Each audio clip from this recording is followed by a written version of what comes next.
আমাদের বডি পার্টের কিছু জায়গায় খুব বাজেভাবে প্যাচেস পড়ে, আর এই প্যাচেস কিন্তু আমাদেরকে প্রচুর ডিস্টার্ব ফিল করায়। তাই খুব কম খরচে কিভাবে আমরা প্যাচেসকে রিমুভ করব তার ট্রিক্স কিন্তু আজকে আমার এই শর্টসে তোমাদেরকে জানাবো।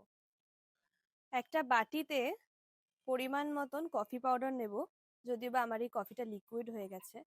তারপর 1 চামচের মতন বেকিং সোডা নেব। তারপর অল্প একটু অ্যালোভেরা জেল নেব। তারপর হাফ পাতিলেবু নিয়ে পাতিলেবু রসটা এতে দিয়ে দেব।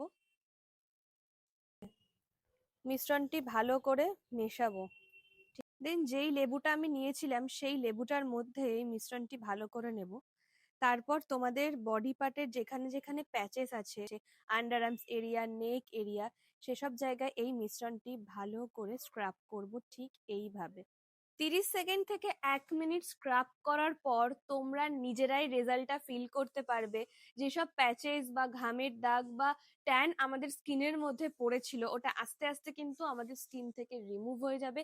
যাদের প্রচুর বেশি প্যাচেস আছে, যেমন ধরো নেক এরিয়ায়, আন্ডারআর্মস এরিয়ায়, তারা কিন্তু এটা সপ্তাহে 7 দিনই করতে পারো, দেখবে নিমিষে তোমাদের প্যাচেস কিন্তু উঠে যাচ্ছে। তো তোমরা এই ট্রিক্সটা ট্রাই করার পর আমাকে কমেন্ট করে জানিও যে তোমাদের রেজাল্টটা কেমন হলো।